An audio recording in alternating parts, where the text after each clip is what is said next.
இந்த காலத்துல ஒரு பெண்ணை திருமணம் செய்து முடிப்பதற்குள்ள அந்த பெண்ணை பெற்றவங்க கடனாளியாகவே ஆகிடுறாங்க. எதனால? இந்த வரதட்சணையால தான். அப்படிப்பட்ட அந்த நிலையில இருந்து அல்லாஹ் நம் அனைவரையும் பாதுகாப்பானாக இன்ஷா அல்லாஹ். அடுத்ததாக குர்ஆன் கூறும் பொன்னான போதனைகளில் பொறுமையும் ஒன்று.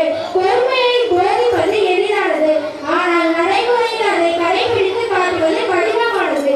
பொறுமையின் பெருமையை பற்றி பேசுவதற்காக அப்துல் காதர் வராங்க இன்ஷா அல்லாஹ். அஸ்ஸலாமு அலைக்கும் வரஹ்மத்துல்லாஹி வபரகாத்துஹு. உங்களுடன் பேச வந்த தலைப்பு பொறுமை. ஒரு மனிதனுக்கு எல்லா விதத்திலும் துன்பங்கள் வரும்.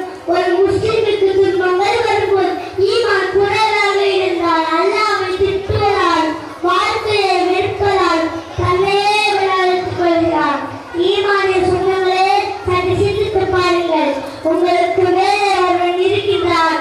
அவன் அகிலங்களை படைத்தவன். நம் கேட்டால் கொடுப்பான் என்று நம்பினார். மழை போடுகிற துன்பங்கள் தூசியாகிவிடும்.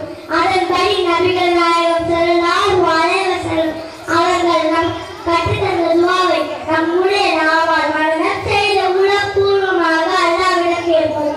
இன்னி மஸ்தனில் நுர்ரு அன்தா ஹுமுராஹிமி.